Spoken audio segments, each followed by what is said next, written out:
Всем привет! Сегодня мы посмотрим и распакуем целых два новых iPhone 10s и 10s Max.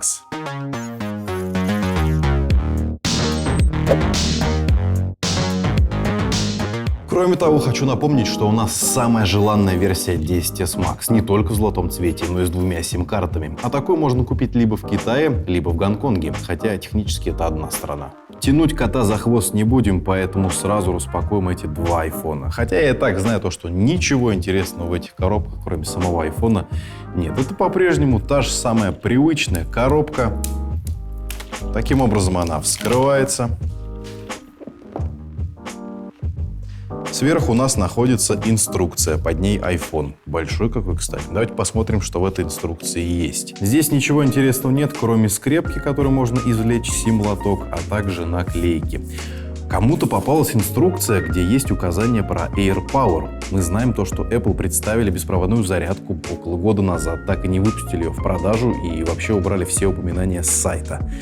В каких-то айфонах для каких-то стран упоминания есть. И остается надежда, что когда-нибудь Apple ее покажут и наконец-то пустят в продажу. Впрочем, как и чехол беспроводной для AirPods. Еще один.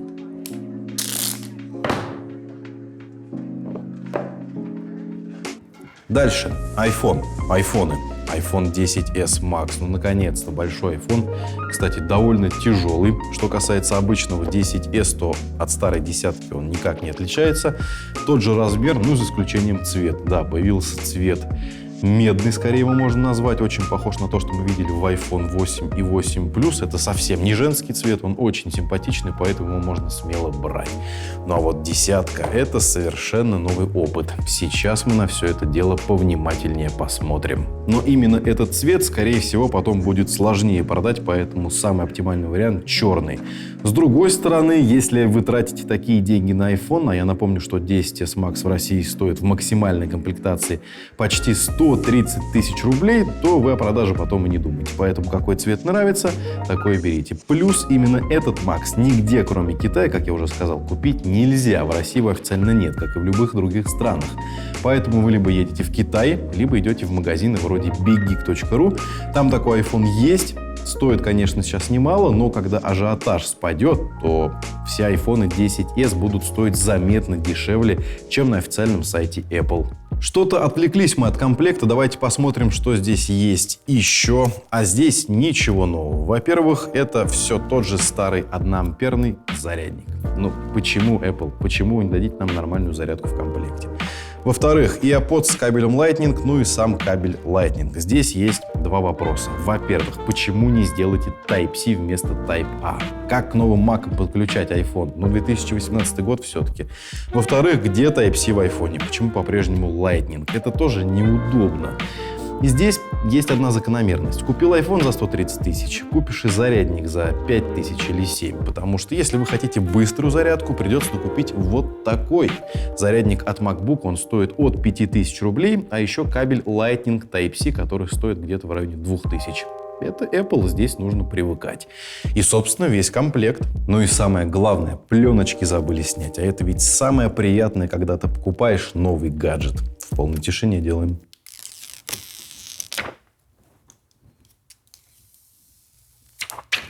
Здорово. А теперь немного информации о продажах. Насколько я вижу, люди не особо заинтересованы в новых айфонах, потому что, мало чего в них представили и обновили. С другой стороны, связной говорит, что спрос на iPhone 10s в 2,5 раза больше, чем в том году на десятку. И самая популярная модель 10s Max на 256 гигабайт. Это самый оптимальный вариант памяти, как мне кажется. Плюс люди соскучились по большим айфонам. В том году те, кто хотел большой телефон, покупали 8 Plus, а не десятку. И правильно сделали, потому что мне лично 8 Plus тоже больше нравится. Он удобнее, у него габариты побольше, и как-то оно так получилось, то, что это самый сбалансированный iPhone того года. В этот раз у нас есть большой iPhone 10s Max, и, конечно, люди на него смотрят. Теперь про айфоны. Нового здесь не так много, как хотелось бы на самом деле. Во-первых, этот цвет, об этом мы уже сказали. Во-вторых, новый процессор Apple A12 Bionic 7-нанометровый, очень мощный, но куда девать эту мощь, не совсем понятно. Дисплей чуть улучшили, вы этого никак не заметите. заметьте, чего мы ждали, так это 120 Гц для экрана. А этого здесь нет, к большому сожалению. Следующее. Автономность. 10S работает на полчаса дольше, чем десятка. 10S Max на 1,5 часа. Хотя разобрали 10S и сказали, что аккумулятор в нем достаточно маленький. Он меньше, чем 10. Но, видимо, оптимизация. Посмотрим, в общем, надо тестировать. Что еще? Появился вариант на 512 гигабайт. Вот это вот маленькая 10S как раз на 512, вот этот на 256 гигабайт. Кому столько памяти надо, я не знаю. Ну, точнее, знаю, но очень мало людей. Как по мне, 256 гигабайт оптимально, 64 мало. Но здесь кому как. Еще раз расскажем про две сим-карты. Только в Китае, только в версии iPhone 10s Max в маленьком нет. Работает в России, уже проверили. Все укомплектовано в сим-лоток, одна карточка снизу, другая сверху. В принципе, удобно реализовано.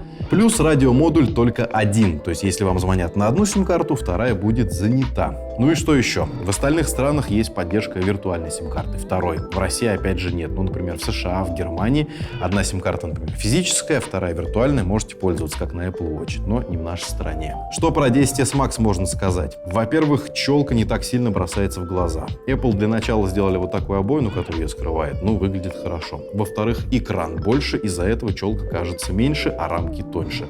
Пользоваться, скажу, одно удовольствие, наверное. И видео смотреть, и печатать, и снимать что-то. В общем, давно хотели большой телефон.